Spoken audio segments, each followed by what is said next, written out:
Chef's here who's just coming down in a minute. Okay.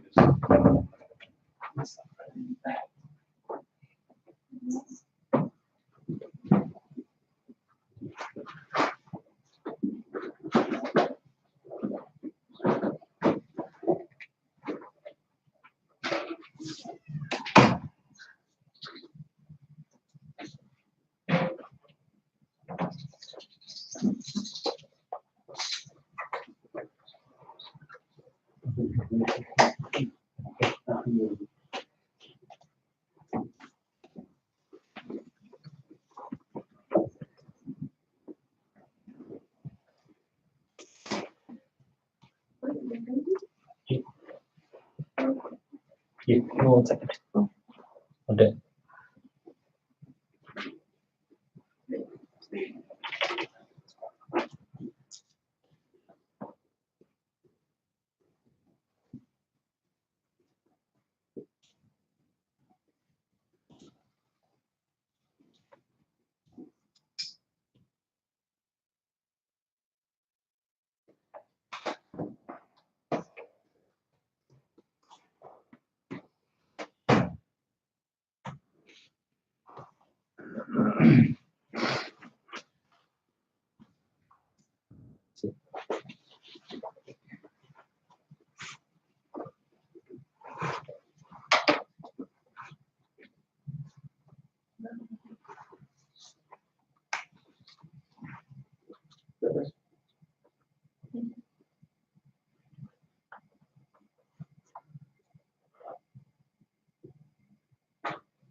They're on Wednesday over lunch.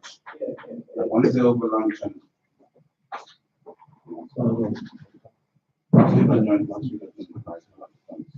Yeah. so it's just basically better. It's just on the last part is the other key factors, the nice place. So it's obviously have it well upstairs, morality. Just think of what other issues that it impacts.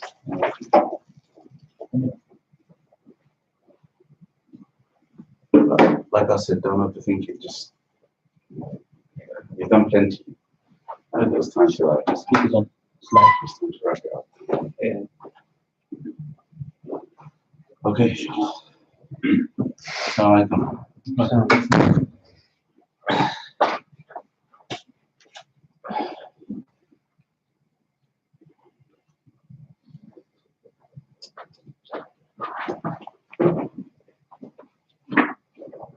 Everybody's prayed outside, right? Okay, good.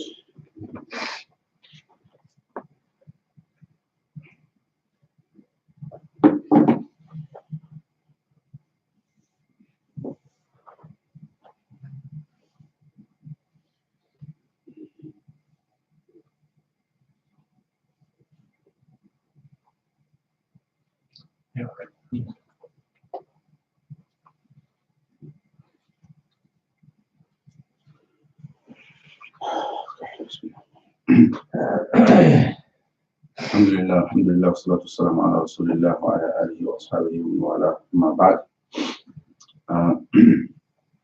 So I'm just going to continue from where we left off last week. We read quite a relatively lengthy paragraph, but we're only able to get through the discussion about having a good opinion of others by making interpretations and removing jealousy and envy by reducing one's own wishes and aspirations, particularly the things that one may cover, the kind of things that people tend to envy in others. So the point being that you can't envy somebody for something that they have if you yourself aren't particularly interested in it. So if a person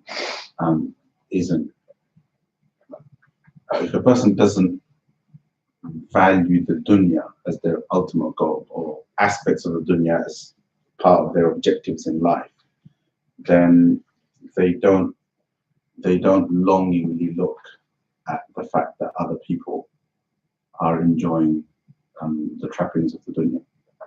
And the Prophet ﷺ was taught this lesson, and by extension, obviously, we were taught the lesson in the Quran, where Allah subhanahu wa ta'ala said, وَلَا تَمُدَّنَّ عَيْنَيْكَ إِلَى مَا مَتَّعْنَا بِهِ أَزْوَاجًا مِّنْهُمْ زَهْرَةَ الْحَيَاةِ الدُّنْيَا لِنَفْتِنَهُمْ فِيهِ وَرِزْقُ رَبِّكَ خَيْرٌ وَأَبْقَى. That don't gaze longingly at what we have bestowed upon people from the ordainment of the world, from the things that are seen to be the dazzle of the dunya, Zahrat al-Hayat al-Dunya, which we have given them to test them. لِنَفْتِنَهُمْ فِيهِ. Why? Because وَرِزْقُ رَبِّكَ خَيْرٌ وَأَبْقَى. The provisions of value that are with your Lord, they're better and are longer lasting. So the Prophet ﷺ, essentially this kind of verse, it kind of answers this niggle inside the mind of the believer, that if believers are the people who are Allah subhanahu wa ta'ala's servants, they've been referred to as Ibadur Rahman, the servants of the All Merciful, then how can believers suffer while disbelievers apparently enjoy, right? So these kinds of verses kind of put that into perspective. The whole question of the suffering of the believers is put into perspective by the fact that the people most tested by Allah subhanahu wa ta'ala are the Anbiya, then those most like them, then those most like them. And the principle of the Sunnah of Allah subhanahu wa ta'ala in the creation, where He says, كُلًّا نُمِدُّ هَؤُلَاءِ وَهَؤُلَاءِ مِنْ عَطَاءِ رَبِّكَ, where Allah subhanahu wa ta'ala says that we grant these people and those people, meaning all people receive the bounties of your Lord, وَمَا كَانَ عَطَاءُ رَبِّكَ مَحْظُورًا, in terms of making the provisions of the dunya available to people openly and without discrimination. Allah subhanahu wa ta'ala's bounties are not restricted, meaning anybody can attain them if they know how to attain them, right? And there is no preferential treatment in that regard between the Muslim and the non-Muslim, the believer and the disbeliever, and so on. So that principle is actually extremely important. But if the believer is taught that, look, keep your mind focused on the akhirah. The dunya is there, but at the level of necessity. If a believer can truly internalize that reality, then a believer can never be jealous and can never be envious of somebody else, because at the end of the day, the kind of things that people are envious of in a bad way, where they've got something and you're like, oh, why do they have it? Why can't I have it? A kind of malicious envy. This only happens with regards to things of the dunya, right? That's in the dunyawi rat race, competition for the dunya. It only happens there. When somebody has something that is good and of value, and you're also a person of value, meaning if somebody is extremely generous and you also want generosity for yourself, it's counterintuitive to be envious of that person in a malicious way. You can't be envious of a person's generosity in a malicious way. You're more likely to be envious of the wealth with which that person is generous. Does that make sense? So because the attributes are they're true values. They have no negative side to them. And if a person truly is envious of that, it means they value it. If they value it, then those values are such that the more valuing them means more and more people have them. Anyway, so we'll stop with the envy conversation there. So he then Imam al-Muhasibi then goes on, one fil kibra bistibtan al-izz, and remove arrogance, kibr, remove arrogance or negate arrogance by internalizing your self-worth, your izz or izzah.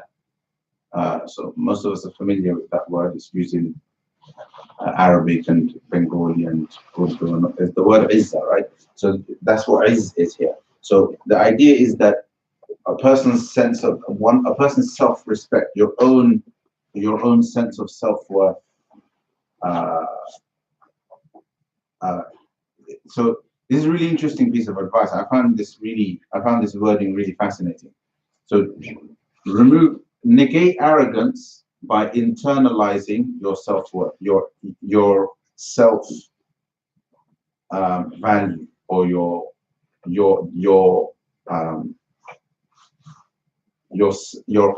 the honor that you have within yourself, right? That's based on your self-worth. It's the kind of thing that self-confidence comes from. Does that make sense? It's the kind of thing that makes a person walk without feeling inferior, without any kind of inferiority complex, and so on, right? Without it's what gives a person a healthy sense of confidence, and it doesn't make them feel insecure, right? So if a person is to not have insecurities and those types of psychological problems, then it means that they have self-confidence. It means they are happy with who they are. They have a degree of contentment, and that contentment comes from an element of self-worth, even if it is at the basic level of, well, I'm a human being, I'm ashraful makhluq. But in all of that, there is a sense of placing a value to oneself, right? Regarding oneself as someone who is something. Does that make sense? Somebody who, it could be at the level of, I'm a human being. It could be at the level of, I have a certain degree of intelligence, I have an education. It can be at the level of just knowing, for example, that a person is better looking than others. A person is from a good family compared to other people. A person is better endowed with wealth than another person. A person is stronger than another person. It could be based on the fact that a person is a Muslim. I'm a Muslim. And there is a sense of izzah that comes with that, right? Meaning, people feel this sense of, well, Allah subhanahu wa ta'ala has preferred me with Islam. This is a bounty that I possess. It's a priceless asset that Allah subhanahu wa ta'ala has granted me, right? So how do you, so the feeling of self-worth that comes with that, the feeling of confidence perhaps that comes with that, how do you square that with arrogance, right? So his wording here is internalize your self-worth and negate arrogance that way, right? As if to say that there is a clear correlation. So this is where it gets important, right? There is a clear correlation between self-worth, right, and arrogance, and that some sort of compartmentalization is required in order to ensure that one's personal sense of izzah doesn't spill over and become arrogance, right? Meaning that arrogance is built on that. Does that make sense? So if we go back to the definition of arrogance, or kibr, as the Prophet ﷺ mentions it, the definition is batarul. It's not the definition of it. The hadith does two things. The Prophet ﷺ begins by telling us how bad arrogance is, right?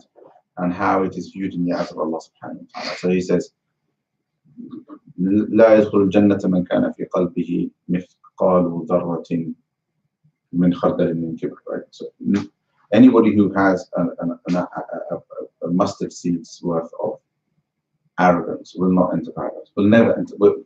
Basically, they will not enter paradise. So that's a really, really harsh warning. Okay. So then the companions are naturally thinking, you know, because there's people who they walk around with a certain air of confidence. People who walk around with a certain self-awareness of the fact that they're strong warriors, right? There is a, you know, people carry themselves in certain ways that projects a certain confidence, that projects a certain strength, a strength, and that's just natural. Does that make sense? So now, how does that a person likes to dress a particular way? They like to dress well, right? So that projects something.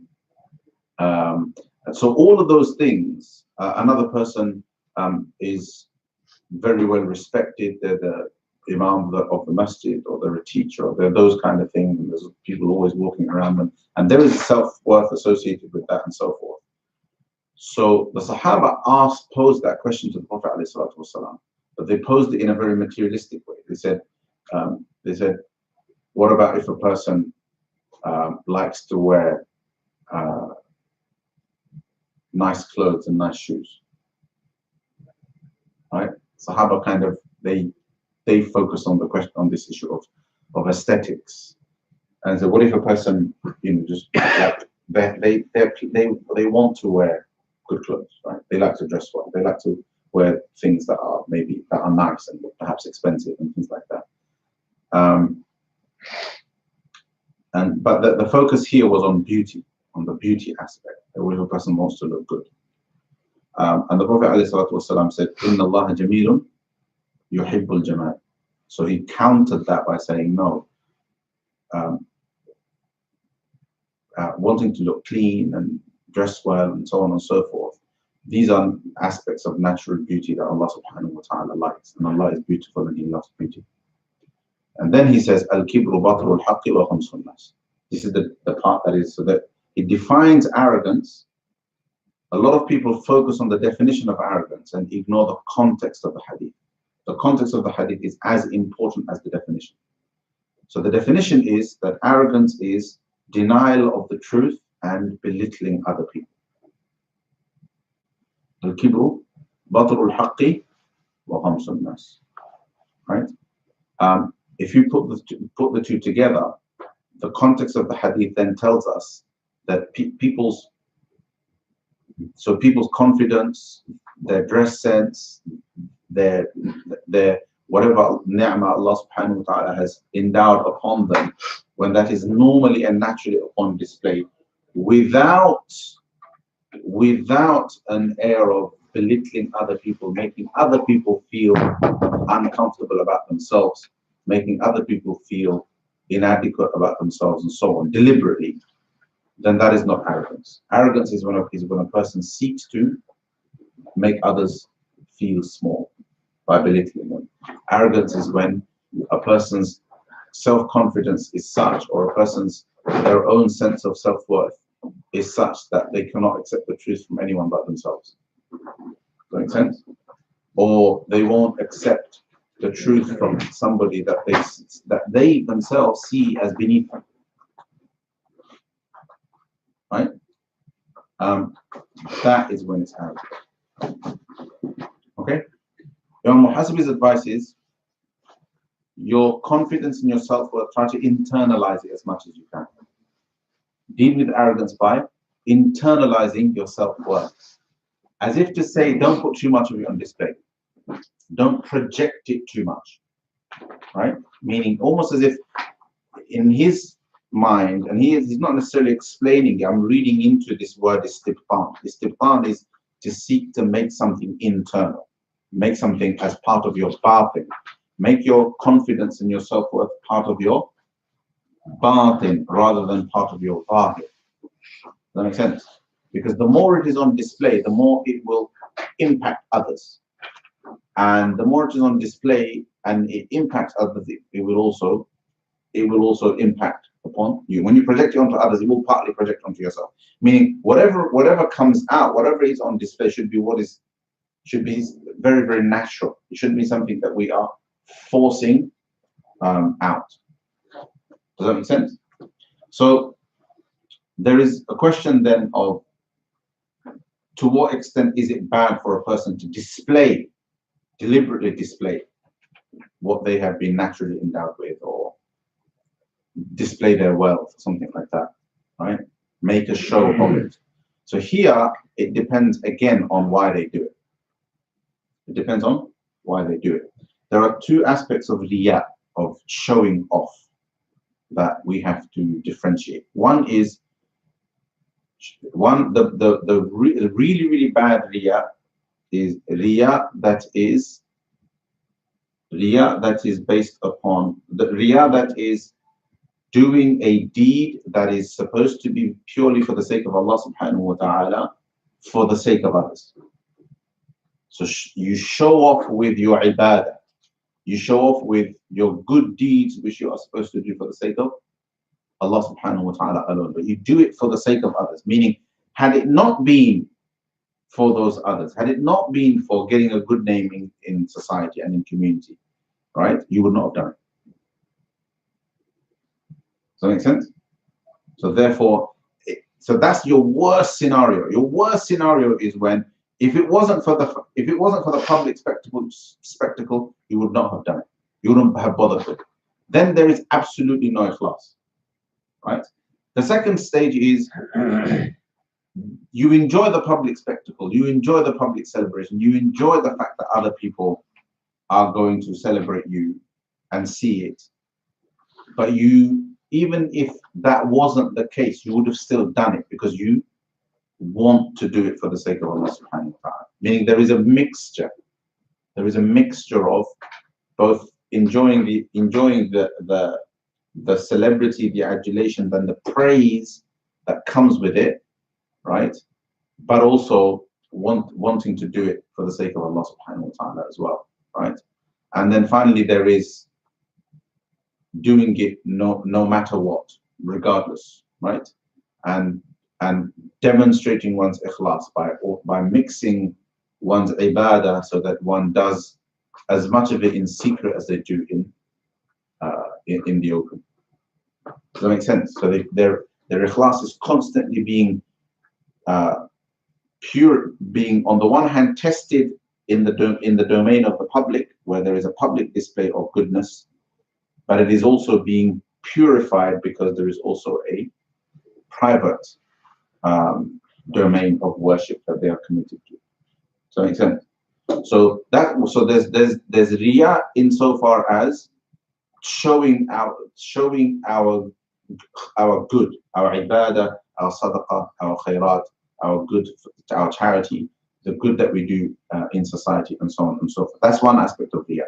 The other aspect of riya is showing off with our ni'am, showing off what Allah subhanahu wa ta'ala has given us in terms of blessings. Does that make sense? If that is just natural, meaning it is a natural display of what you have, right? A person can't hide how they look. A person can't hide the fact that they're big and strong, for example. A person can't hide how they carry their clothes. Not everybody carries their clothes well. Not everybody can wear clothes well, right? A person, a person when they dress, they dress according to their means, right? Meaning they've always been brought up shopping at certain places, They've always worn clothes of a certain standard. They don't really put much thought into how expensive it is, how good it is, what quality it is. That's just what they wear. But perhaps if a person was to compare, they'd find that actually they wear quite expensive clothes compared to other people. Do you understand? But it was something that is completely in line with their income, in line with their livelihood, in line with their quality of life, and so on and so forth. They're not going out of their way to pursue that standard as a display of dunya, as a display of worldly success and so on, right? But it comes naturally. Or it comes out of one's own desire to wear good clothes, right? Meaning, I like to wear good clothes, right? It has nothing to do with showing other people. It is to do with one's own self-expression, if you like. This isn't considered riyah because it's clear in the hadith. The Prophet ﷺ told a man who said, so this hadith in which the man asked about wearing good clothes and wearing good shoes, and the Prophet ﷺ said that's not arrogance. There's another hadith in which the Prophet ﷺ saw a person dressed really badly, meaning that like tattered clothes, really bad appearance, and so on. And the Prophet, authentic hadith, and the Prophet ﷺ called the man and he said to him, "Do you not have wealth? Do you not have wealth? Like, are you really poor? Is this you showing? Do you dress like this because you're poor, basically, right?" And the man said, "No, alhamdulillah, Allah subhanahu wa ta'ala has endowed me with plenty of wealth. You know, I have money, basically. I'm wealthy." So then he said to him, "Inna Allah yuhibbu an yara athara ni'mati ala abdi." Or "Inna Allah yuhibbu an yura athara ni'mati ala abdi." Allah subhanahu wa ta'ala wants to see the effect of his bounties upon his servant. Meaning, if Allah subhanahu wa ta'ala has enabled you to dress kind of to a normal standard, like, you know, like without being shabby and so on, without dressing in a way that conventionally is seen as shabby, as if somebody isn't taking care of themselves, isn't taking care of their appearance, and so on. And they're doing that despite the means to dress like everyone else, to dress well, to wear good clothes and so forth. And it's almost as if the Prophet is saying that Allah wants to see the effects of his bounties upon people. The reverse of that is that not showing that is almost a kind of not acknowledging Allah subhanahu wa ta'ala's ni'mah. Does that make sense? However, it's very, very easy. So this is where, but Imam al-Hasibi's spiritual advice is internalize these things, because it's very, very easy for that to turn into arrogance, because it's only a few steps away. Arrogance is only a few steps away. Meaning going from expressing oneself, going from this is just what I want to wear, etc., to looking down upon people who aren't as well dressed as yourself, who aren't as wealthy as yourself, who aren't as blessed as oneself, and so on, and belittling those people and treating them in a wrongful way, then becomes arrogance. Does that make sense? So, for example, the whole peer pressure, popularity culture, for example, that children nowadays grow up in primary school and so on and so forth, is based on the prophetic definition of arrogance. Still built on the prophetic definition of arrogance, because it's all about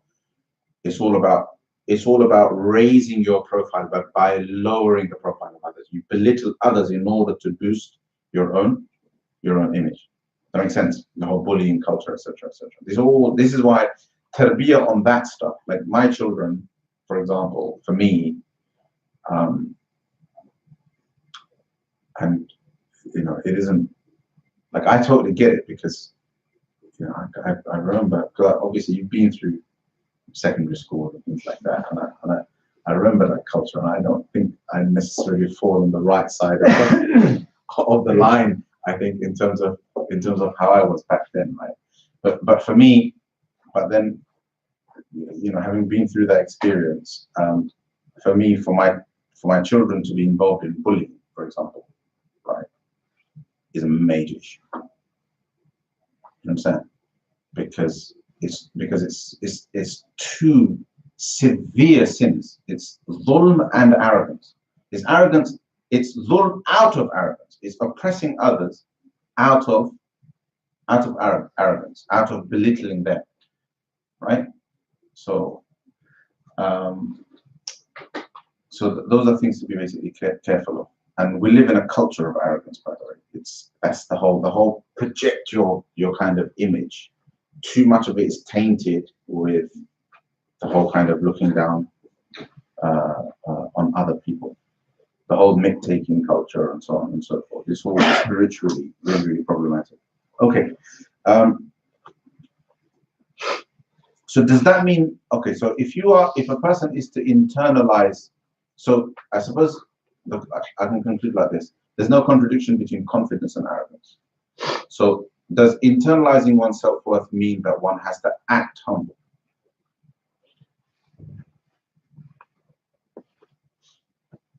Is there a humble way of acting? Yeah. There is? Doesn't it naturally manifest? Otherwise, it'll be a show, isn't it? So what does acting humble look like? Acting. You don't accept compliments and stuff like that.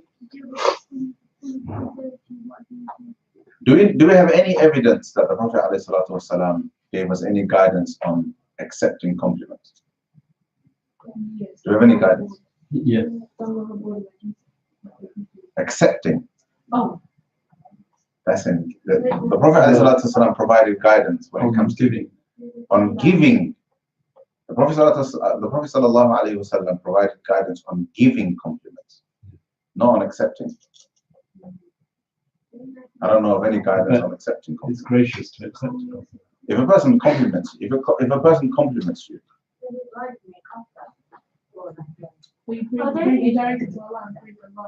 so the Prophet ﷺ, on the one hand, he says in this hadith, right, that on the one hand criticizes people who give too much compliments. But there is a piece of really harsh guidance on accepting compliments. Right? Really harsh guidance, which perhaps shouldn't be taken too literally. He says, if you see people who overly praise, then throw mud in their faces.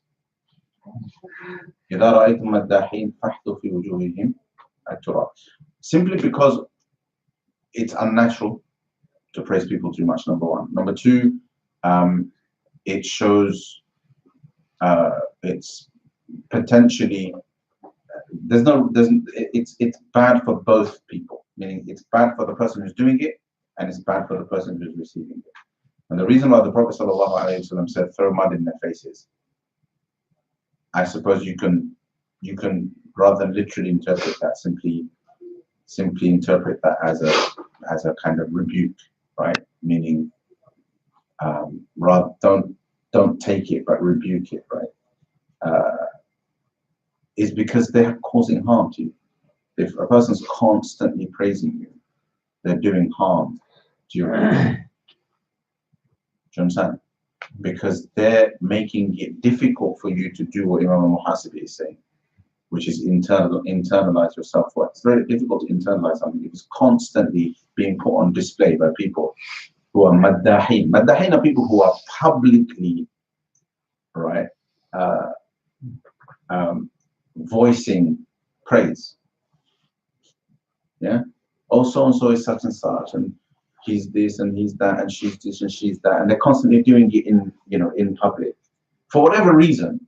But the point is a really bad habit. So perhaps not physically throw mud in their faces, but kind of say, look, could you like not do that? Like, I don't like it, please. And it's not good. And then perhaps quote the hadith. Right? Like, I'm not going to throw mud in your face, but this is what the Prophet said. You know what I'm saying? Because it's spiritually bad. It's bad for you and it's bad for me. Perhaps you want me to reciprocate. Perhaps you're doing it to me so that I reciprocate you or something like that. But it's not good. Does that make sense? So there's that. If it's genuine praise, if it isn't, if it's just mud, if it's just praise, but not excessive praise, and the Prophet ﷺ praised his companions, the companions praised one another, etc., etc. If it isn't excessive, then you graciously accept it, right? You graciously accept it. So coming back to the original question, is there a way to act humbly? Is there like a set of protocols that? Isn't there a case where person wants to go walk on the earth with arrows and the people need to specific walk? There's specific instruction there, which is واقصد في مشيك واغضض من صوتك إن أنكر الأصوات لصوت الحمير. And then in another place there's this part as well, ولا تمشي في الأرض مرحا, which is lower your voice and walk moderately. واقصد في مشيك. واقصد, قصد is to be moderate in the way one walks, which perhaps entails, so perhaps which kind of then therefore that there is a way, right? There is a way, but it appears that what the Prophet ﷺ is seeking is a kind of balance, is a moderation, right? There's no need for any takalluf. There is no need to kind of put on a false modesty. What's important is, again, consistent with what Imam Hassan is saying here, is this idea of toning down. So if a person is naturally, naturally they have a certain, and you can be quite, people can be, it's easy to be self-aware of this. You realize it. If a person is naturally very boisterous, very strong in the way they walk or something like that, they have a certain balance and so forth, then perhaps they should think about, just easing off and modifying it a little bit and walking with a little bit more, what's the word I'm looking for? Moderation. It's very difficult to put it down in a description. So if you're constantly, if like in the case of men, for example, there's the whole chest out, bouncing the step kind of walk, right? And we see it. There is even a culture of it. And if a person becomes aware of that, then it's a good idea to moderate that by not doing it so much, by asking oneself, well, how much of that is natural? And perhaps just retreat back to what is just natural. Make sense? So the same with the way we speak and so forth.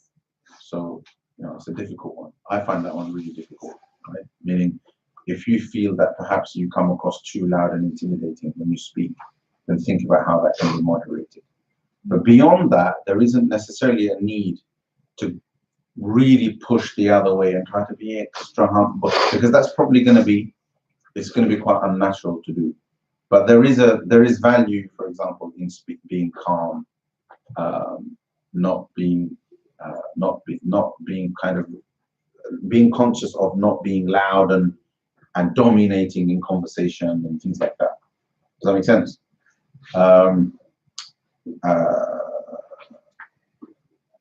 But more importantly, so this is to do with the individual, right? To do with ourselves, how we project, how we behave ourselves. But more importantly, humility and arrogance, it seems in the prophetic definition, is all about how we treat others. So just like arrogance is framed in terms of belittling others and not accepting the truth from others, humility is also in how we treat other people. Does that make sense? Make sense? So treating other people the way you want to be treated is a form of humility. Treating people with mercy and compassion is humility, meaning anything that involves lowering yourself to the level of others and being like others, being with others, right, is humility. And this is why the Prophet ﷺ used words like man tawada'a lillahi rafa'ahu Allah. Whoever lowers themselves for the sake of Allah subhanahu wa ta'ala, Allah subhanahu wa ta'ala raises them. Now, every opportunity, there aren't many opportunities where a person has to consciously lower themselves. But those opportunities usually tend to be when there's somewhere you don't want to go. There is someone you don't want to talk to because you feel that it's beneath yourself. Because of whatever position, because you're the team leader, you're the manager, you're the boss, you're the CEO, you're this, that, the other. And there is a sense, and there's no good reason for you not to speak to them, not to be kind to them, does that make sense? You know, a person is right there in front of you and you don't say salam to them, for example. The Prophet ﷺ says, Al-Badi'u bis-salam bari'u min al-kibr. The first to salam is free from arrogance. The first to salam is free from arrogance. And there was always this sense of, like I remember with our teachers used to always point out how certain people, the Prophet ﷺ is described as really, really difficult to beat to the salam. The Prophet ﷺ was difficult to beat to the salam. He used to always be first to the salam. So some of our teachers used to say about mashayikh that, you know, like, oh, it's really hard to beat them to the salam. They always tend to be first. Do you understand? Because they're so conscious of it, as if they're always alert to people around them, and they're always ready to say salam first and so forth. These are good things to kind of be alert and be conscious of. So we used to kind of always think, oh, okay, or, you know, we're always going to try and beat our teachers to the salam or that kind of thing. You know, and it's hard. But then you also see that the other example, and that doesn't necessarily say anything about the person, but you also see how people can be heedless and neglectful of these things, where they're never first to salam. You understand? And inshallah, mostly it's from this neglect. But people who are in positions of power need to be particularly conscious, because if they're constantly neglecting to give salam to people, it will be seen. And it doesn't matter. It doesn't matter what people think. What people think it is. But if it is looking so obviously like this person is above giving salams to everybody else who are their employees, etc., or you know, who are perhaps in truth beneath them, not as wealthy, not as this, not as that, etc., and they will never give salam, then probably there is going to be some truth in what inevitably people will read into it, which is that, oh, they think themselves to be. Inevitably, that's human nature. Human beings will naturally think, he or she thinks themselves to be above us. But the question is there truth to that? A truth that will be seen by Allah subhanahu wa ta'ala. And chances are that there probably is. Does that make sense? Otherwise, people would be concerned about, about not coming across in that way. Okay? So, and like humble behavior does lead to humility. Humble behavior does lead to humility because humble behavior comes out of a valuing of humility. Does that make sense? Meaning people behave in a humble way, even though perhaps they're very, very well endowed, they're rich, they're powerful, etc., but still they behave in a humble way. Now, the only kind of thing that now they may be very, very polished for the sake of their image. That's something they will have to answer to Allah subhanahu wa ta'ala for. But for the most part, people will act in that way because they actually think that that is a good way to behave, meaning they value that kind of behavior. Does that make sense? Right? And that in itself is a good sign. That in itself is a good sign. As opposed to a person who doesn't, right? That in itself is a bad sign because it means that they don't value humble behavior enough to work on behaving in a humble manner. Make sense? So I'm going to reword things. So before I was asking you about acting with humility, right? Now I'm talking about behaving with humility. So we don't have to act, we have to behave in accordance with humility, right? So takalluf isn't necessarily a good thing. So sometimes I notice how people eventually gets to a point where the idea of humility turns into an act, where everybody's behaving in the same way. Do you understand? Everybody's a woman among the Salaf. This is a good story. a woman among the Salaf, I can't remember where I read this. A woman among the Salaf saw a group of men walking around with you know, like kind of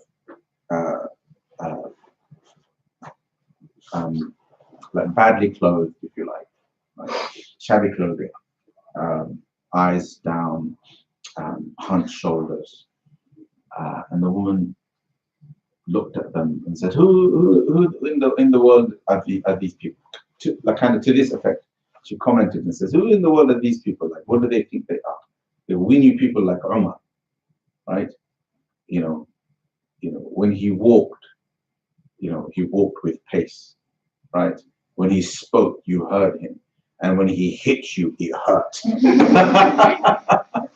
Right?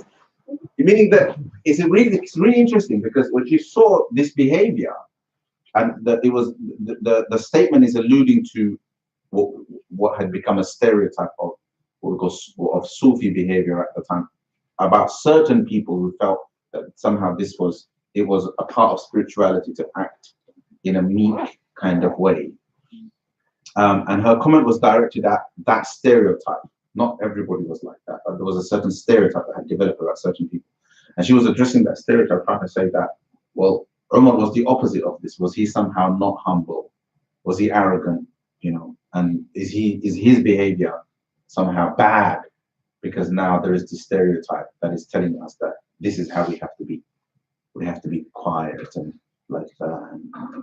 So that's the point. That balance is important, right? There isn't an act to put on, but there is an understanding of what the requirements of humility are, and most of it is to do with how we treat others rather than how we are ourselves. How we are ourselves is a part of it, but it's more to do with, even in the verse when Allah subhanahu wa ta'ala speaks about walking with humility and so on and so forth, it's really about tempering.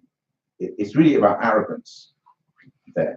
It's about not walking with arrogance, as an arrogant person, but rather having humility. Does that make sense? Okay.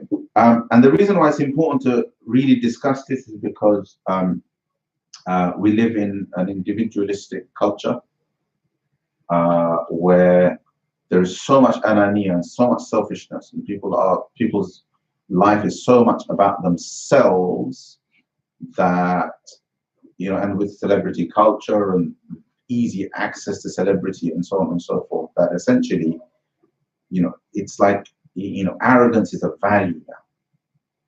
You understand? Arrogance is a value. So on the one hand, it's important that Muslims are not perceived as people who lack confidence, because we misunderstand, we somehow confuse arrogance with confidence, and we confuse humility and weakness, right? So it's important to kind of make that distinction, and at the same time, it's important to recognize the signs of arrogance and kind of avoid them, and perhaps even sometimes where you have influence to call it out. So this is actually unacceptable behavior for Muslims. Okay. وَاتْرُكْ كُلَّ فِعْلٍ يَضْطَرُّكَ إِلَى اعْتِذَارٍ. Give up any action that forces you to apologize, right? Meaning, think in advance, right? Don't constantly put yourselves in a situation where you have to say sorry because you've already committed the wrong. So this is not to say that saying sorry is bad and apologizing is bad, but rather it is better to not have to apologize because you didn't do the wrong in the first place. So this isn't about apologizing, but it's about not doing the act that forces you in a position where you have to apologize. وَجَانِبْ كُلَّ حَالٍ يَرْمِيكَ فِي التَّكَلُّفِ. This I've touched on, but it's an important point of emphasis. And avoid any circumstance that throws you into a situation of takalluf. And takalluf is pretense, right? Or part of takalluf. Takalluf is when you forced action, when you have to force a behavior out of yourself, right? When you're pretending to like someone, when you're pretending to be humble, acting humble, when you're Does that make sense? When you're trying to exaggerate, these takalluf is about having to put a kind of an exaggerated effort to put something on, put a certain act on. This should be avoided, meaning that try to be genuine. Try to be genuine as much as you can. وَصُنْ دِينَكَ بِالْإِقْتِدَاءِ. This was really interesting. And protect your religiosity with iqtida, by following. It's really interesting. So this is a bit of a double-edged sword, right? How do you what does that mean? Protect your deen by iqtida means following, right? It's what we do when we pray behind the imam, right? When you pray behind the imam, that's called iqtida. It's called iqtida. Iqtida is from the root of qaf dal wa. From the same root comes qudwa. Qudwa means leader, or qudwa means example, right? A leading example is a qudwa. Yes? So iqtida is when you follow the example of somebody else. So iqtida isn't necessarily, this isn't talking about taqleed. Don't confuse it with following somebody's opinion in knowledge. So they're two separate things, but they can be one and the same. Iqtida is about following the example of other people, similar to the hadith, where not the hadith, but the athar. Man kana mustannan. I think, I can't remember who it was. This athar is attributed to perhaps Abdullah ibn Mas'ud. It was who said this. Man kana mustannan falyastanna biman qad mat. Whoever is to emulate anyone, let them emulate people who have passed. People who have already left us. They passed away. فَإِنَّ الْحَيَّ لَا يُؤْمَنُ عَلَيْهِ فِتْنَةً. Because people who are alive, you can never be safe from, or you can never be sure that they won't fall into fitna. Right? So you take a living person as your ultimate and absolute role model. Next thing you know, they have a massive fall from grace because they've done something wrong. Do you understand? That is a huge trauma, right, to a person's life when somebody who you've looked up in that way. So I think you can learn from the living and so on and so forth, but really, if people who are role models should be people whose legacy is sealed. Now, this is the Salaf speaking. This is the Sahaba speaking, right? The last part of this athar, of this statement, refers directly to the companions of the Prophet. Ulaika ashabu Muhammadin. Those are the companions of Muhammad sallallahu alayhi wasallam. Meaning that in terms of role models, we do have role models that are quite fixed, actually. The Prophet, like a Muslim, like, who's your ideal role model? Muhammad sallallahu alaihi wasallam. Like every Muslim would say that. But what does that look like? What does the Prophet alayhi salatu wasallam's behavior look like today? For that, you might need role models that are closer to you, right? But anybody who is alive, you should take with a healthy dose of caution. Does that make sense? And it's good to take from lots of people, and it's good to take a teacher, and it's good to take a guide. Does that make sense? But not with kind of eyes so sealed shut that even if they tell you when they tell you that there is barakah in drinking from the same glass as them or something like that, you're blinded. There is this guy, in Bangladesh. I'm not going to tell you. It's disgusting. But anyway, it's disgusting. It really is quite disgusting. But anyway, it's amazing what people will do. Like how human beings are so prone to. I mean, we're so naive sometimes.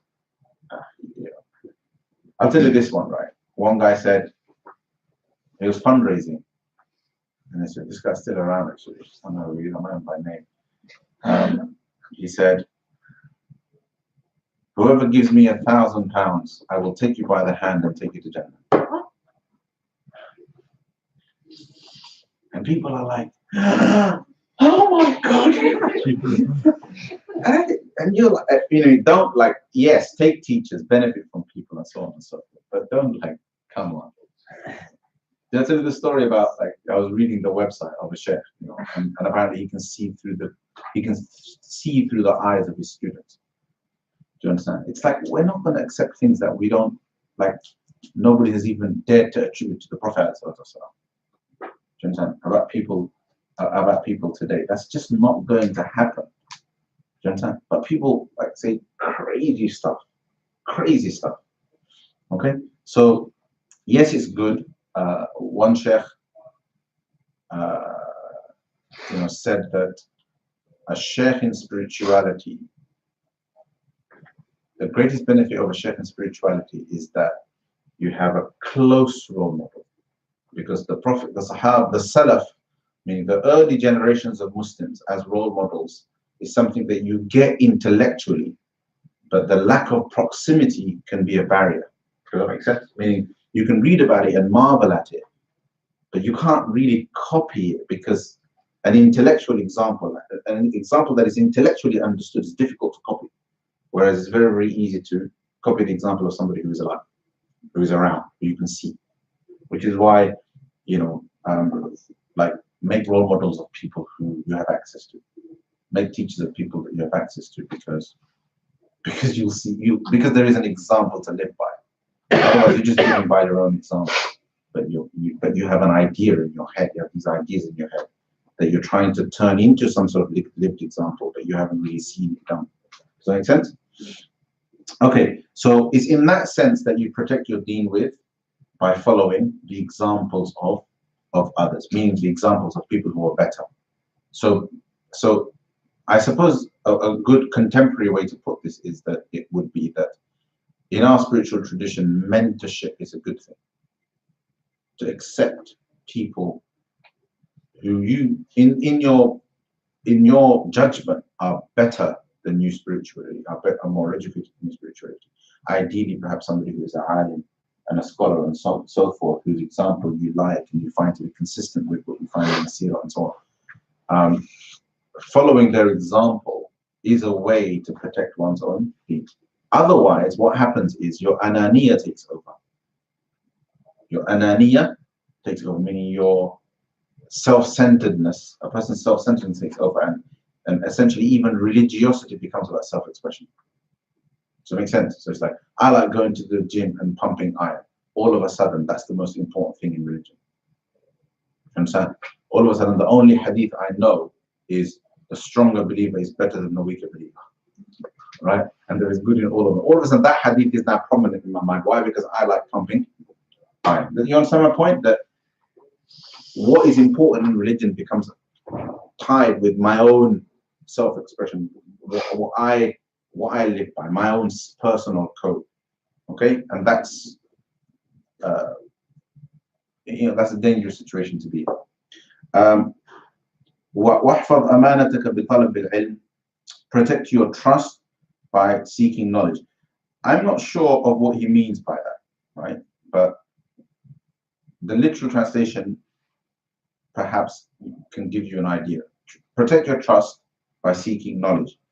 Now, for me, it can mean two things. One is the trust of intellect given to us by Allah subhanahu wa ta'ala.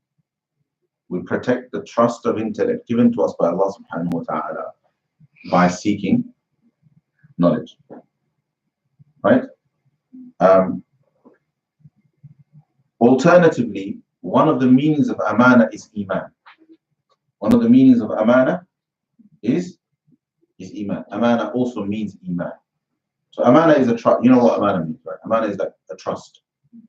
The Prophet ﷺ was known as Al-Amin because he was somebody who people used to leave their trusts with. Just leave things entrusted to them. So that's an amana. So there's something left to you in trust is an amana. So our health, our intellect, all of these things are an amana to us, right? And he's saying protect your amana by seeking knowledge. So perhaps he means the amana of the intellect, protect that by seeking knowledge. Or it means amana as in iman. As in iman, right?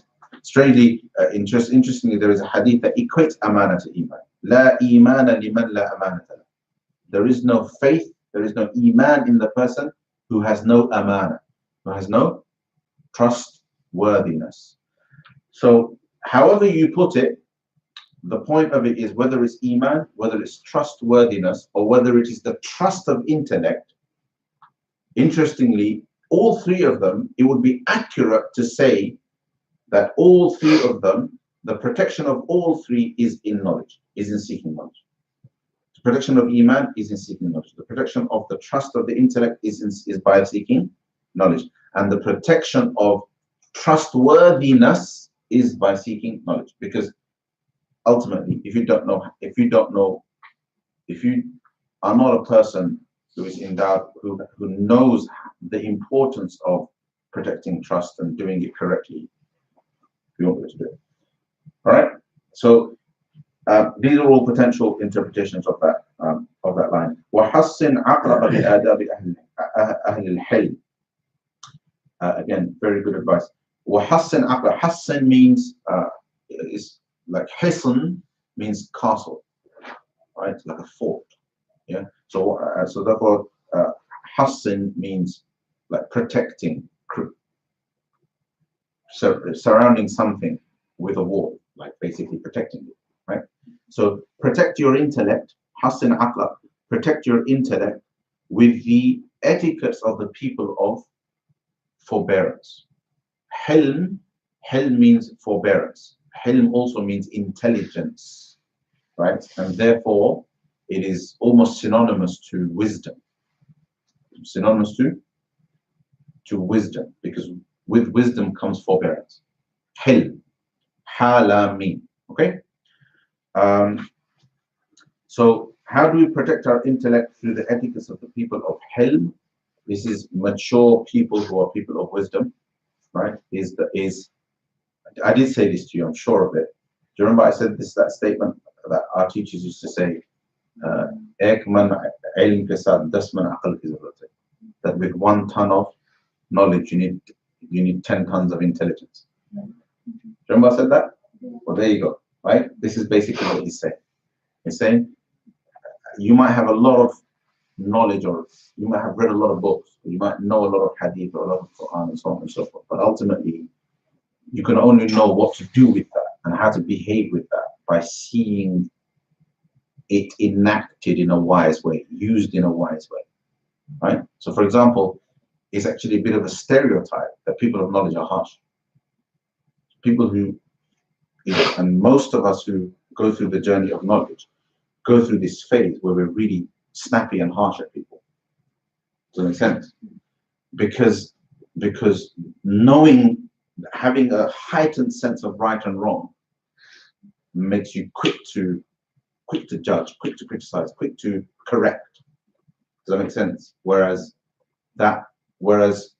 factually, when you say don't do that, don't do this, this is wrong, factually you're correct, meaning it is true that that person is wrong, and it is true that what you are saying is right, meaning you're right that they are wrong. But that does not mean that what I just did there is the right thing to do. Does that make sense? So that judgment comes from wisdom. So therefore, hassin aqlaka, protect your intellect by learning the etiquettes of the people of forbearance, right, of people of wisdom. Why? Because intelligence needs that. Without that, intelligence becomes becomes a vehicle to arrogance and the mistreatment of other people. Okay. All right. Excellent. Where are we? واستعد الصبر لكل موطن.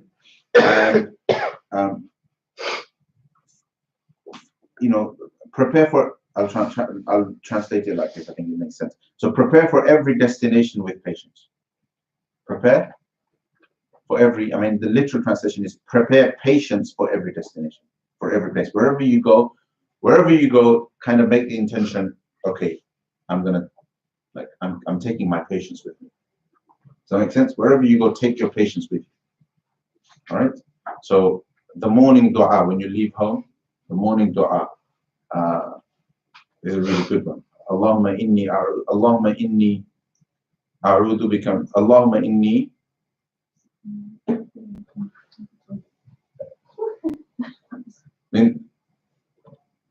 Oh my God, I've just forgotten the dua. I read it every single day.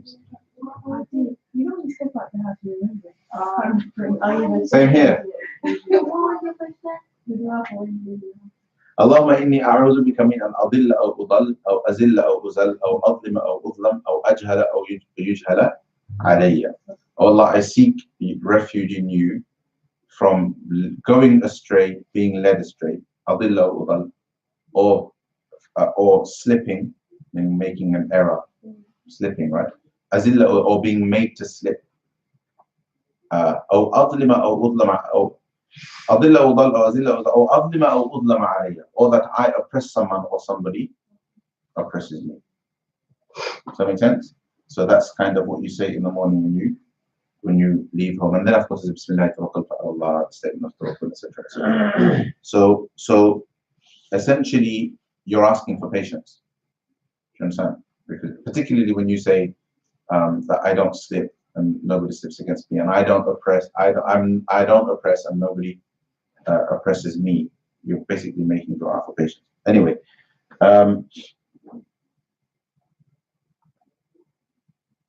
there's another dua recommended in the morning and evening that includes a prayer against arrogance, because there are so many moments in the day in which people will behave arrogantly, because it just comes so easily to us. So it includes the dua begins Asbahana wa asbahal mulku lillahi walhamdulillah la ilaha illallah wahdahu la sharika lahu. I'm not going to translate this, it's too long. La ilaha illallah wahdahu la sharika lahu al-mulku wa alhamduhu ala kulli shay'in qadir. Rabbi أسألك خير هذا اليوم وخير ما بعده وأعوذ بك من شر ما في هذا اليوم وشر ما بعده. ربي أعوذ بك من الكسل وسوء الكبر. So you begin the day, and the du'as that you make is, oh Lord, I seek your protection from laziness and from the evil of arrogance. Right? Anyway, so these are all I have a write-up of all of these du'as that I've given to part-time course students in the past. Yeah, all of these du'as are in there with translation. Okay? Yeah, use it inshallah. Okay. وَالْزَمِ الْخَلْوَةَ بِالذِّكْرِ, and hold on to solitude with the remembrance of Allah subhanahu wa ta'ala. It's interesting. I think what he's trying to say here in the wording is that if you go spend time alone, but for the sake of Allah's remembrance. Spend time alone to remember Allah subhanahu wa ta'ala. Now I'm telling you, alone time is extremely important for spirituality. It's very, very difficult to develop our spirituality and our closeness to Allah subhanahu wa ta'ala by constantly being extroverted, right? By constantly being around people. It's good to be around people. In fact, according to some hadith, it's better to be around people, but it isn't something that you have that. It shouldn't be at the expense of it shouldn't be at the expense of solitude, in the sense that you completely don't spend any time alone. There should be alone time spent for dhikr and for ibadah, right? And of course, one of the 7 who are given shade under the throne of Allah subhanahu wa ta'ala on the day of judgment is رَجُلٌ ذَكَرَ اللَّهَ خَالِيًا فَفَاضَتْ عَيْنَهُ. It's a person who remembered Allah subhanahu wa ta'ala alone in solitude, and they cried from that experience. So solitude is important. Okay? Otherwise you can't, when you're around people, you're constantly thinking in response to them. None of your thinking is objective. Right? You need time to just think about nobody but Allah subhanahu wa ta'ala. Right? And your relationship with Allah subhanahu wa ta'ala, and your servitude to Him, and your ibadah to Him. Okay? So, وَالْزَمِ الْخَلْوَةَ بِالذِّكْرِ, and hold on to solitude with the remembrance of Allah subhanahu wa ta'ala, or for the remembrance of Allah subhanahu wa ta'ala. وَاصْحَبِ النِّعَمَ بِالشُّكْرِ, and always make sure that bounties are accompanied by gratitude. Any bounty that you receive, express gratitude, right? So either by expressing it verbally, or by acting, or by, if you've received something, money. So you suddenly received £100,000 in inheritance, right? For example. Now you can just say Alhamdulillah wa shukrillah, mashallah. That's it, right? Or you can think, or there's, okay, there is what is due on that, zakah, etc. And then there is, now, I didn't really need this money at all. Rather than splashing, like spending it on myself, why don't I think about like what I could do with this? Like perhaps I could take care of a whole village of people. Perhaps I could endow, you know, I don't know, like I can put money aside for a scholarship for a student of knowledge, or perhaps I can do, meaning those are all part of shukr. Okay? And ulama say that shukr is harder than sabr. Gratitude is harder than patience. Right? Simply because patience is reactive and gratitude is proactive. Right? And sometimes, like, if inshallah, most of the people in this room, if you're Allah forbid it, and may Allah subhanahu wa ta'ala protect all of us, but if we were struck by a really, really serious illness right now, most of us, at least most of the people in this room, our natural instinct would be to suddenly turn inwards and look at ourselves, and then turn upwards and try to think about how we're going to prepare for meeting Allah subhanahu wa ta'ala. Right? And when people look at that and they say, oh subhanAllah, look at this person's patience. But it's like, what else is there to do? It's like, I'm going to die. You know what I mean? So it's almost like patience is, in the most extreme situations, patience is almost like a natural reaction, even as hard as it may be. There are certain complex situations where patience is hard because there are other possibilities. I think it's possible to be otherwise. Right? It's possible not to be patient. It's possible to let your mouth shoot off, or it's possible to throw abuse or hurt abuse and so on. So there are these slightly more complex situations. Gratitude is completely proactive, right? And the lowest form of it is to just say Alhamdulillah. But then to go beyond that and show true gratitude, it's much harder. It takes a lot more thought. Okay, inshallah. All right, stop there. Well, 15 minutes of Q&A if you want.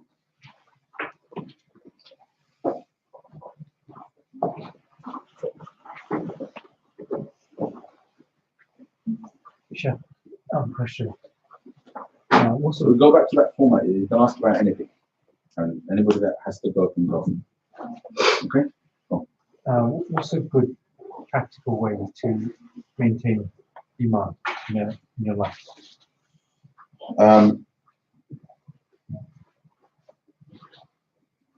So do the basics.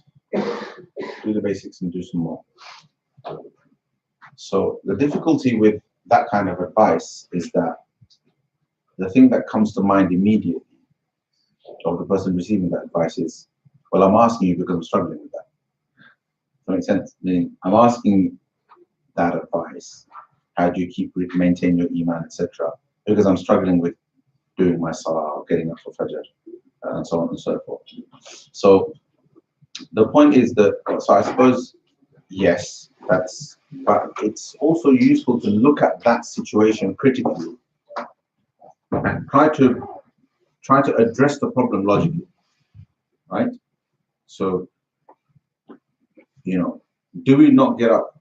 So when it comes to doing so we do the basics not just because it increases not because we're immediately going to feel some sort of reward of being increased in iman, which we will.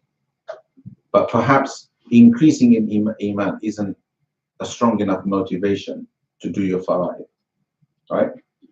There are two reasons why we have to do our fara'id. It's a duty, and if we don't do them, we'll be punished for it. That's the bottom line, right? Now, okay, we're still struggling with it, and we're hoping that Allah will be merciful. We're hoping that we will make tawbah. We're hoping that we will eventually fix ourselves, and Allah subhanahu wa ta'ala in His mercy will forgive us, and inshallah He will, right? That's what we're hoping for. But are we really struggling with our fara'id because of a weakness of iman? Meaning that is there some sort of like unseen kind of is there something going on that is metaphysical in nature that results in us unable to do our fara'id? Does that make sense? And often what's happening is that we're just not paying enough attention to it.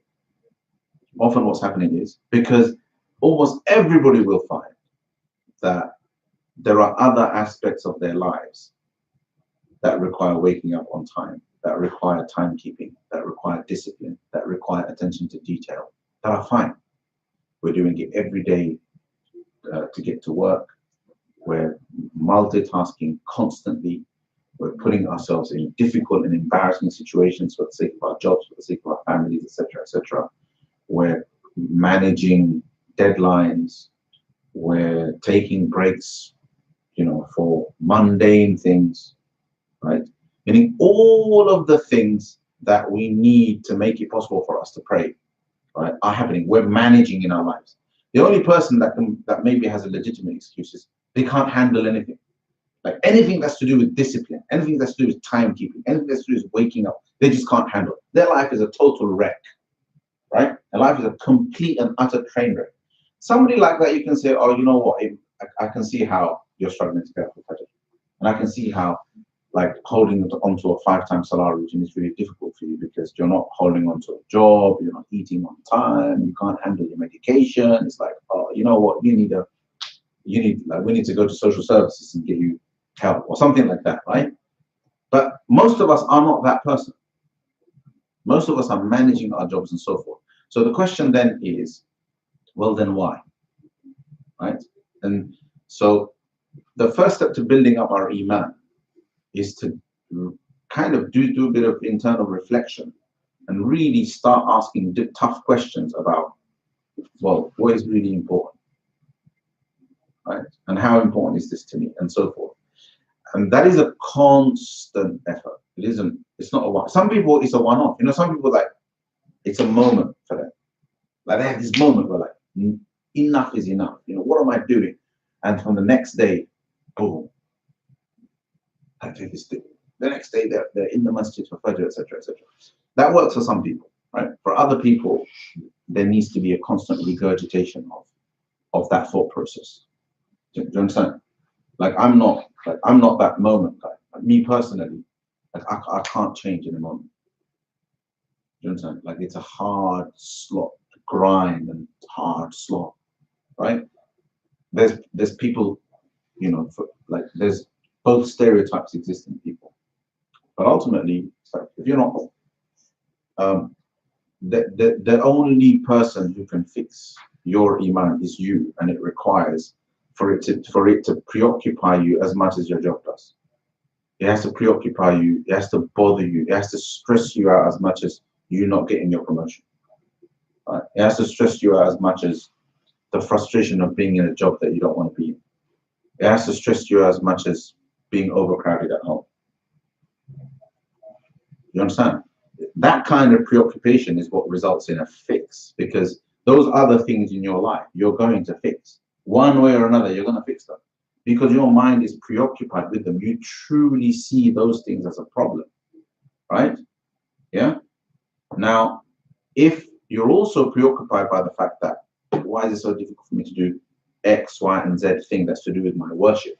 Like, if I'm not doing my fara'id, then, like, why am I not doing it? If I'm not doing more nawafil, more sunan, why am I not doing it? If I can't find the time to recite the Quran every day, why am I not doing it? If you're preoccupied with those things, right, then it's inevitable that you'll fix them. But if it's not a preoccupation, if you're not bothered enough for your mind for this to be almost a point of stress, like other important things in life are, then it's not going to happen, is it? So that's one thing. So that's kind of, I would say, that's a very internal process. It's a very personal process. that only you can do. Nobody can do for you. The other things that kind of help along the way is things like good company, right? Being around people who've got it, who've done it. So if you surround yourself with people who go to the masjid 5 times a day, chances are they're going to drag you along a few times. Does that make sense? If you've made friends with somebody who is a committed Fajr guy and they're your neighbor, chances are they'd be happy to knock on your door and make sure you come down as well, right? Or something, something like that. Meaning company and doing things like the way people have gym buddies, right? Buddying for different things. They buddy for so many different things, and that helps them. They help them achieve those objectives. So in that way, there are lots and lots of things that people give as advice that will help you along the way, right? Company is one of the most powerful. I think Imam Ghazali, or is it that I read, that mentioned that if you don't have a teacher, then there are 4 or 5 things that you can do. And at the top of the list is company, is surrounding yourself with people who have similar values, similar interests, perhaps similar struggles, and you decide to do it together. He mentioned a few other things, but we'll stop with that. With that. Okay, anything else? Go ahead.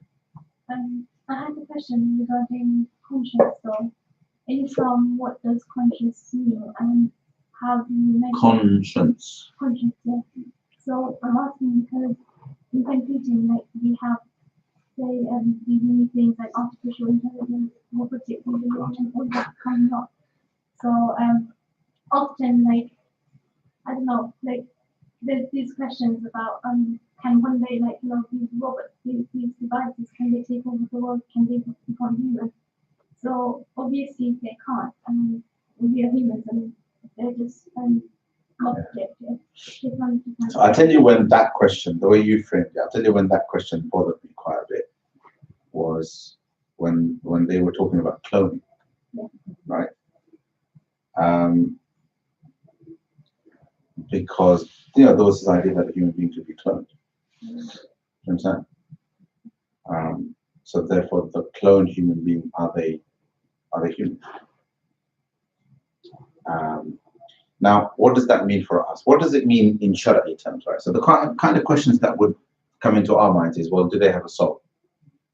They're manufactured, right? They've been manufactured. They've not been born the natural way. Allah subhanahu wa ta'ala says that we develop in the womb, and then Allah puts soul into us, puts our souls into us while we are in the womb.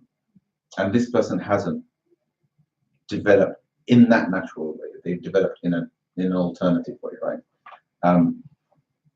Do we consider them to have a soul or not? Okay, and obviously now the same question is being asked about artificial intelligence, and you started off with this whole thing about conscience. That can AI have conscience? So it's one of those big questions at the moment that Muslims probably aren't engaging in as much as they should. As things stand, it's going to be an evolving issue, an evolving conversation. As things stand, from what we know, and AI is not a soul. Meaning it's an easier question to answer than, say, a cloned human being. That's a harder question. Like if now, for example, they were cloning, like humans, yeah, and what you had was bone and flesh and a conversing, speaking, intelligent human being. Sorry? For whatever reason, I don't know, to produce soldiers, like they might genetically modify them, and I don't know what a workforce, whatever the reason may be. It's a hypothetical question, right? But the question is that philosophically, these hypotheticals are being thrown out there. They're being put into people's imaginations with TV shows and movies and things like that, as well as rumors that they successfully cloned certain things.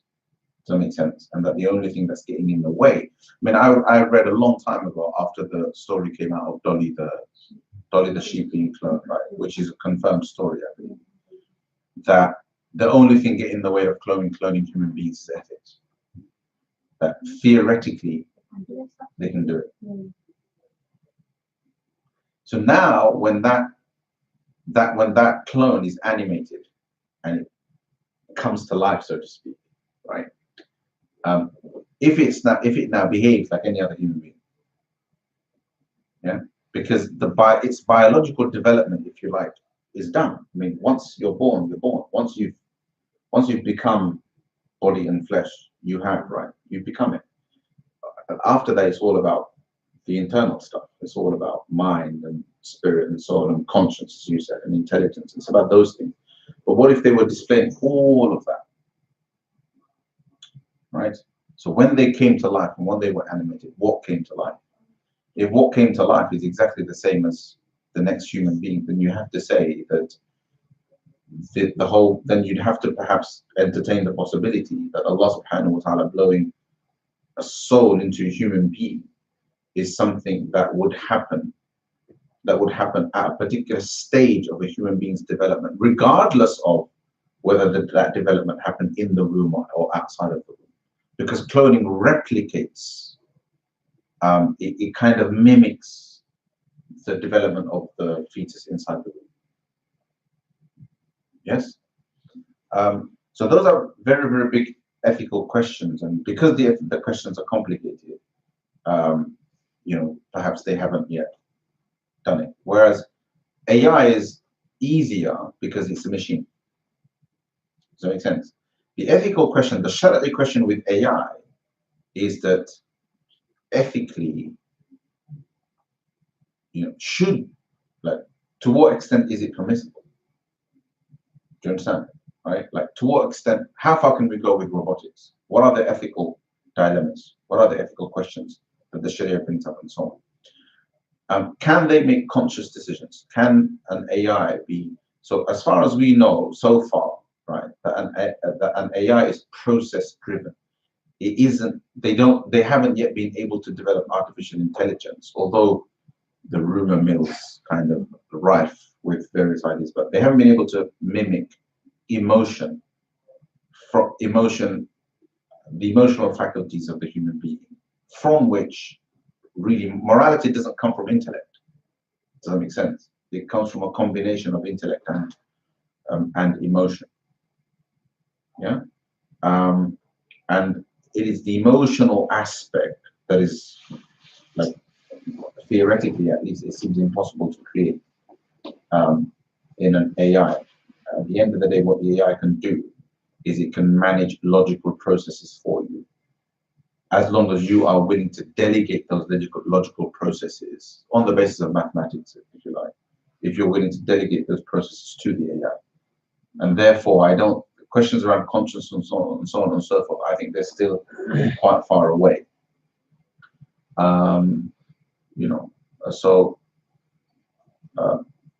What we have at the moment, I don't think poses any big questions. What we have at the moment is like any other tool. It's just a complex tool, and it's just a question of, the moral questions are to do with how we put it to use.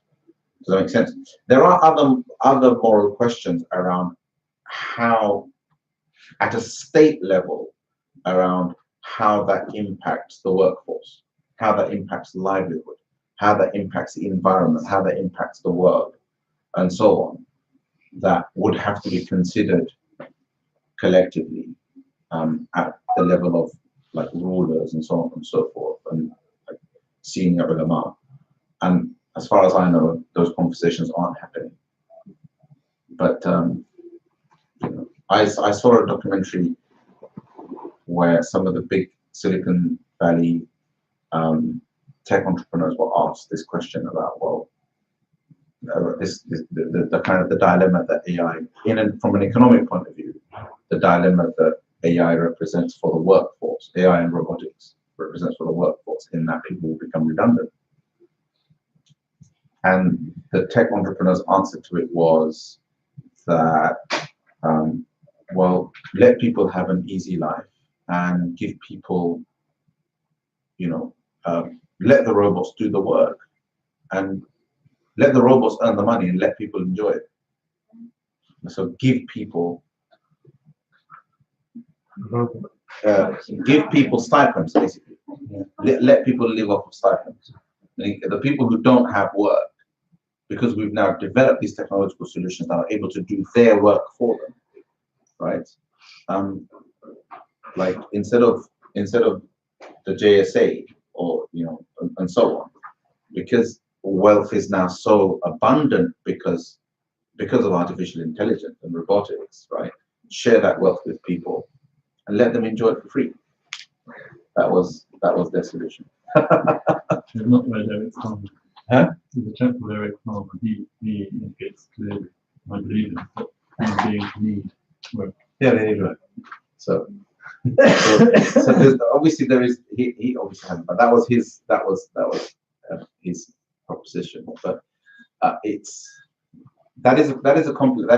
is a difficult question. What it does to the workforce and so forth, and also what it does in terms of consumption. Because let's just hypothesize and say we went along with that model, and because wealth is now abundant, everybody's using AI, and all the robots are doing all of our agricultural work, etc., etc.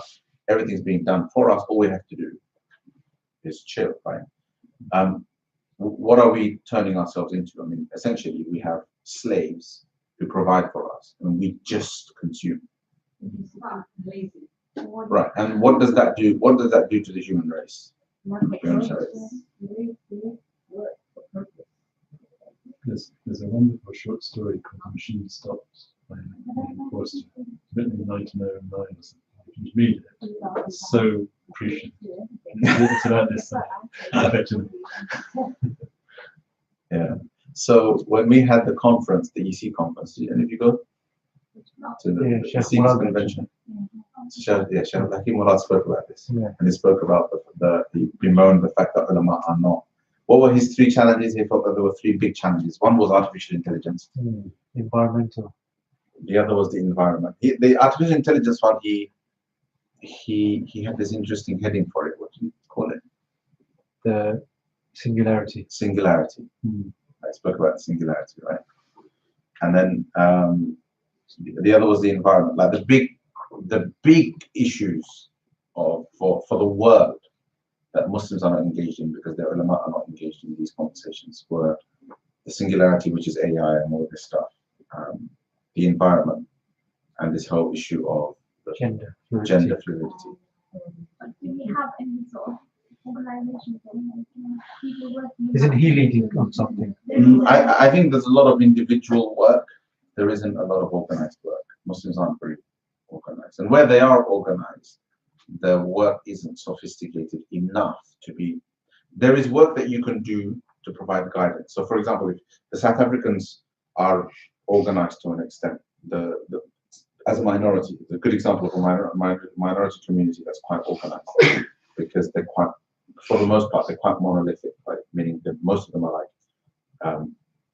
from Indian heritage, Deobandi, right? With a community of people who are kind of Malay background in Cape Town, who've also modeled themselves and organized themselves the way the other communities organize themselves. There's all these jam'iyyat, and they're quite well organized. To some extent, India's massive minority community, has a certain amount of organization around their fiqh and so on. But so it does it goes a certain distance when it comes to guiding the Muslim community at some level with regards to these issues by giving fatwa. Does that make sense? To be like, this is what the Sharia has to say about this. Saudi Arabia has the same culture, for example. They've organized themselves, so they have the Majlis Kibar al-Ulama, so the senior ulama board that gives fatwa on certain issues.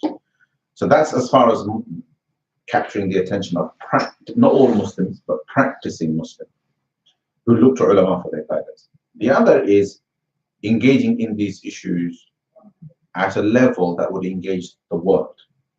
And people are like, oh, and that when somebody does a piece of research into AI, they're like, look at what this is what the Muslims have to say about this. These are the Muslim references about AI. These are the books that have been written by the Muslims, presenting the Muslim perspective. Work to that level of sophistication, right, doesn't exist because the expertise doesn't exist. That's that's why it's not ulama, it's ulama and ulama. It's the ulama ad-din and the ulama ad-dunya. It's both sides need to talk to each other. But ulama should, where I think there is a valid criticism against ulama, and that that's all of us, is that ulama should be the people that engage with the whole lot of these questions at the philosophical level. Yeah. At the philosophical level, it's us, because that's where it where there is a dialogue with theology at the philosophical level. And I think the problem at the moment is that ulama are very poorly trained in theology and philosophy, and the culture with ulama is that they tend to fiqh is as far as it goes, and there's almost a fear of getting involved in. There's a project in Egypt, or something, where they're trying to get a base set of things that you should know philosophically about epistemology and all these things that you can't do without as an I'm hoping that's going to be my next project here. I've actually stepped away as director, and I'm taking a sabbatical, and I'm hoping, subject to finding some funding, that this is going to be one of the first things I'm going to do. Oh, don't worry about that. So there's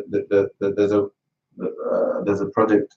The brother was talking about a project in Egypt that's looking at the important philosophical questions or philosophical issues that every Muslim must be aware of today. So personally, I felt the need for that. So one of the things I want to do, I'd like to do it, is work on a project around the question of what is the philosophy of Islam. Does that make sense? And address all of the important philosophical. So starting with questions like our epistemology and so on, and how our epistemology impacts our understanding of all of the different kind of philosophical questions. The thing is, the difficulty, articulating the Islamic position isn't hard. The work is really in articulating the Islamic position in response, at a deep level, in response to all of the other ideas. And there's plenty of them. That's the hard bit. So responding to the question of AI is easy. Like I can predict for you what the response is going to be for the majority of ulama, right? But responding to it based on a deep understanding of the issues involved in AI, both the ethical issues as well as a good understanding of what it is, that's the hard bit. That requires a certain amount of work that goes beyond knowing your fiqh, right? And that's the challenge. Yeah. I have two, but I'll save the next one next week. So you said we should follow the living, and then. That's very quickly. Is Maghrib time already? Yes. Yeah. Okay, so we'll pray Maghrib. No, go ahead. I'll take your question, and we'll pray Maghrib. As far as following the death of the living, but what if your teacher falls into sin, or like at what point do you walk away? Your teacher makes? Like falls into sin.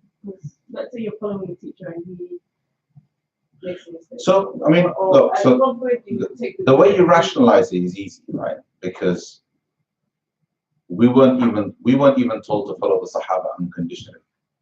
Even the companions, we were told to follow them, but we weren't told to follow them unconditionally. We were told to follow them.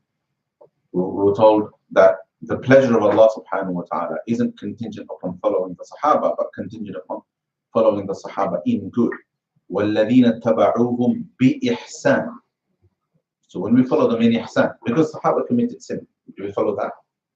So we follow where they did good, which is why, it is never a good situation to be in where a person is so blind that they don't have the ability to make a basic judgment of good and bad. That much all of us should have. But if a person falls in sin and the sin isn't such that it completely degrades and damages their reputation, and it's a private sin, but there is something that they offer of value, say in a field of knowledge, or there's something of offer that they value because there's a particular issue that speak about that you find particularly moving or particularly beneficial and so on, then you can continue benefiting from them. Because what you have to remember is, yes, you might know of a sin with regards to that person, but the only difference between this person and somebody who you might think is better is that the other person's sin you just don't know. That's all. Because the assumption that people don't commit sin is just false. People commit sin. Everybody commits sin. Everybody struggles with sin, right? It's all on a spectrum. There's just different levels of it, right? We place people on a certain pedestal when we observe their work. So, having attended my halaqah, you place me on a certain pedestal, you know. But for the most part, it will be false. Does that make sense? It is my responsibility to work on myself to make sure that what I impart to you is accurate, and I know that it is accurate, so that I'm not deliberately misinforming you. And third, your responsibility is to not put me on not have false expectations of me, because you think somehow anybody that sits on a minbar or anybody that sits, you know, that teaches Islam has to somehow be perfect. And I think as long as you manage your expectations on that way, you're going to avoid big disappointments. Does that make sense? Obviously, certain things are more unbecoming than others. You know, you find out that somebody who teaches Islam has the odd cigarette, for example. To me, that's not a big deal, right? But you find out that they go clubbing on a Friday night. That's a big deal. The two are not the same. Does that make sense? The two things are just not the same, right? You find out that a particular sheikh, you know, got into a fight, right? That's very different to somebody who's caught, I don't know, committing zina or womanizing or something, you know, that kind of thing. So it's different, but whatever the case is, people shouldn't be put on a pedestal, because it's not fair on the people that are doing it. It's not fair on the followers, and it's not fair on the people that are being followed, because it will inevitably lead to disappointment, because nobody is that perfect. Okay, and everybody's on a journey, and everybody's simply at different places on that journey. Okay, and they say that there's 40 shayateen with ulama, and if you have one, they have 40. Let's go.